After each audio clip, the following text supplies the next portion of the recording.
Hi, I'm Kimberly with Beauty by Sewn, and today I'm going to show you my professional get ready, tackle New York City makeup look, keeping myself polished but my skin hydrated and glowing.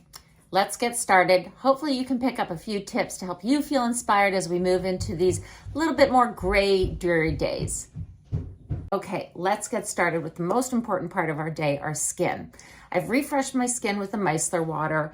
Now I'm going to apply my lifting serum and helping again to make sure that I'm giving the most to my skincare for my skin while I'm going into the city and working throughout the day.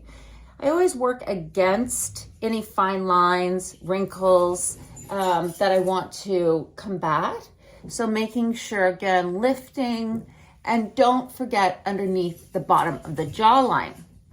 Now I'm going to go for my moisturizer, and I love using Lift Pro. I find it just lifts my skin, and taking a small amount, I'm now going to actually apply it to my skin and then using my fingers with my skin to really work the formula into the surface of my skin to help feel like it's got a lifted appearance. Making sure, again, I'm not forgetting underneath my jawline, and now my skin is ready to go. I do have also a little bit of eye cream on. I'm a big eye cream user. If you find that eye creams are feeling too heavy, there are many eye serums or eye gels out there. So always first of the day, I actually want to get my skin going. I find that as I age, I want to see glowing skin, and then I can play with pops of color. So what I'm using actually is a fantastic formula called the Concentre Lumiere, and it's Sublimage. It is a limited edition product. I'm going to show you how I use it. I actually apply 1, 2, 3, 4, 5 drops onto my skin. And then I'm going to actually apply it onto my hydrated skin before my moisturizer.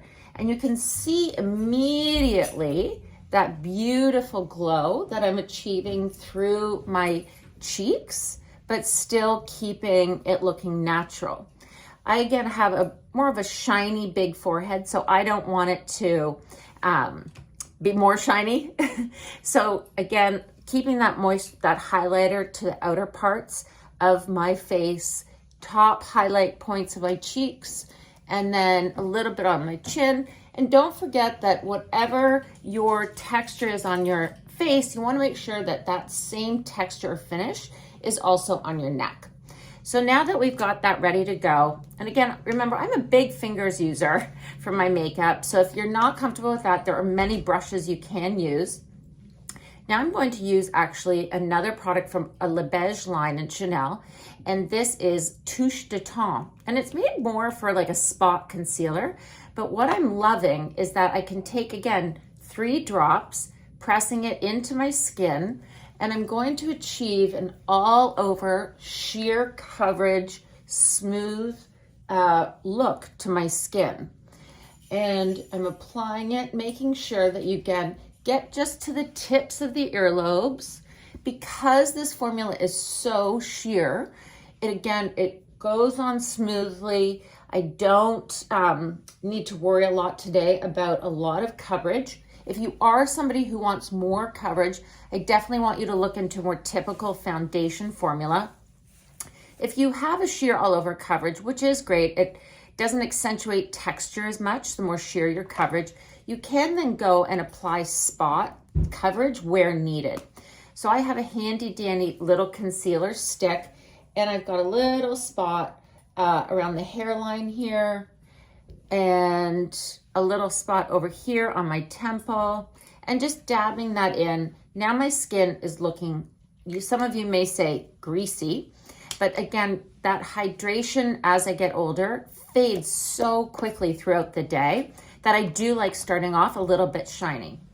Tip I'm gonna tell you, even if your skin feels a little bit shiny, I want you to stop, let it sit, and let your skin tell you what it needs to do in just a few minutes. So while we're there, let's then move on to our eyes.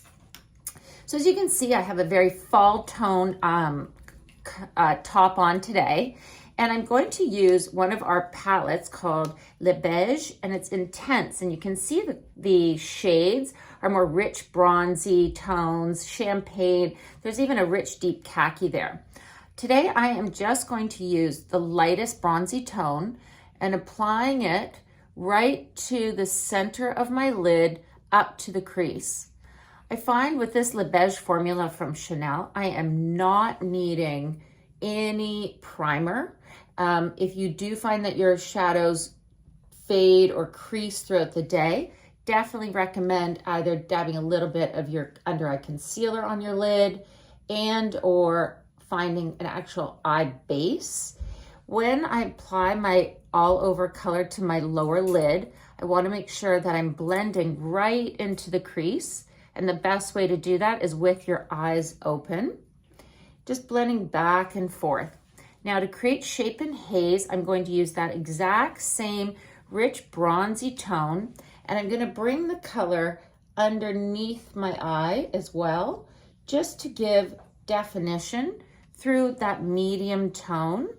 And you can see here, again, not overthinking it, but making sure that at that outer corner, top and bottom shaping meet and also help to extend past the actual outer corner of my eye.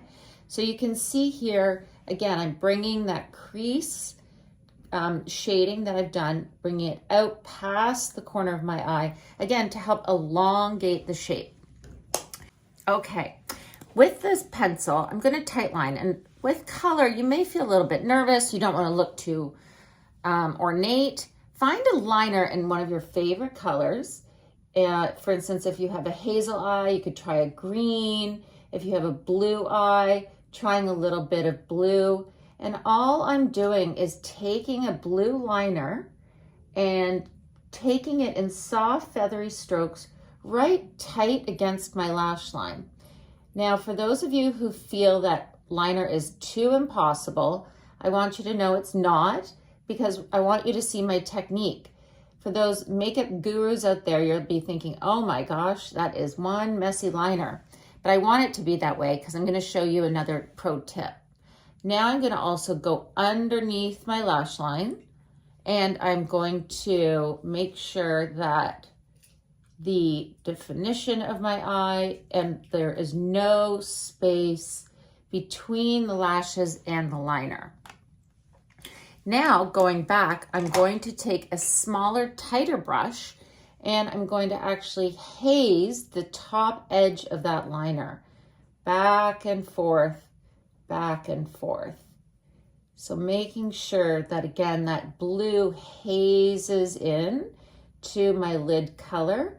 So creating more of a washed effect to that liner. You see that? So now let's tackle the other side.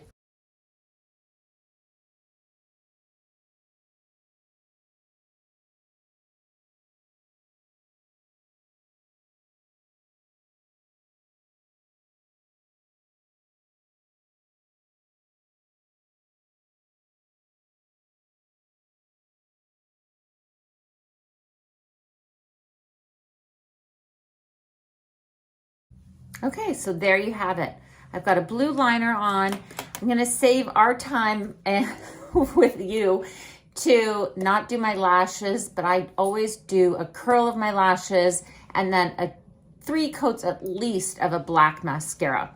So for brows, which again becomes very important as we start to get, as we're getting older, I want to show and make sure that you are always adding a bit of color or definition to your brow. Why? Because if you're fair, you may notice that your hairs are disappearing wherever those random socks go in the dryer. I think is the same place our eyebrows grow. And or if you color your hair, you add a richness covering the roots of your gray. You want to make sure that you have a brow product that in fact matches the color of whatever it is for the dye. That way the ashiness of your root color is going to appear obviously in your natural brow hair, and we want to conceal that. So you can have a brow gel, you can have, you hear that little jingle jingle? That's one of the puppies. 3 dogs now in the house. I'm gonna just take a brush on the other side and brush the color up, up, up, up. I do just trim my brows, not over plucking, because I do want my brows to be, again, the highest sort of structure on my face. So now we can step back and look at my complexion. I still have that glow, but I want to make sure that now I'm looking lifted and a little bit more even. So I do go to concealer. Okay, I've applied concealer, and some of you may say, oh, that's a lot of concealer, but I have much darkness under my eye, and I do also have a deep set inner eye. So I want to make sure that you're applying your concealer wherever you see darkness and bringing it into that inner corner. And then whatever's left on the brush, you can gently blend it outwards. What I do love about this Chanel formula, Le Correcteur, is that honestly, it almost self-sets. So by just applying it and then gently tapping it in, you're going to see that it looks just like a lifted bright eye without having to over powder, without having to over manipulate the color of the skin. So here again, I'm just using my ring finger and I'm gently tapping and pressing the color and making sure that, again, in that inner corner, I'm seeing that little bit of brightness. Okay. Now for skin. I'm still seeing a little bit of shine or glow where maybe I don't really want to. And this is where you can go to a face powder or a bronzer. And I'm just going to use a Le Beige powder. Excuse me, while I reach and grab a good old fluffy brush. And using a powder brush, I want to make sure that I'm swirling the product, loading the brush full of all the product that I need. And I'm going to just apply the color where I see those high points of shine. So typically that will be in the center of the face versus towards the exterior. What you want to make sure is that the most glow you're seeing on your skin is in fact happening here on the outer part of your cheek versus the center of your face. If you find that your center of your face is shinier than your cheeks, you either need to add more shine to your cheeks or you need to add a little bit of powder to help mattify the center of your face. Now, just very quickly, I'm going to apply blush, which is my favorite. One of my favorite winter go-to shades is Rose Ecrin, and it's a very soft, warm, rosy tone. And I do like using, in fact, an angled brush for my blush. So I start and I want to smile on the apple of my cheek because that's going to help find the highest point. And I do bring that color almost out to my hairline. And then I'm going to just blend it down. So you can see it's very soft. It's pulling a little bit of color from my lips. My lips are very pale naturally. So I want to make sure that then, you know, it's naturally blending. So when my lipstick does come off after that first cup of coffee, it looks, again, still like my blush color is enhancing my natural lip color. Making sure that your blush is nice and blended. One of my biggest tips is always blush. Is there enough? Probably not. Add a little bit more because blush and your concealer and your lip should be the only 3 things that I'll need to take with me today to the city for touching up. So I've got my concealer, I've got my blush, and then you know what? I was feeling a little today. So you could go here with any tone of lip. Because I've got a warm, more fall tone, I have some red nails. I'm actually going to apply a really pretty red lip. And I don't want it to be overly ornate or defined. So the tip is press to the bottom lip, squish your lips together, and then gently apply. So now I've got that pop of color on my lip. I have a touch of blue on my eyes, which is bringing in my fall top, but I still look professional and ready to go. So I'll take a picture of my final look. Thank you for watching. XO.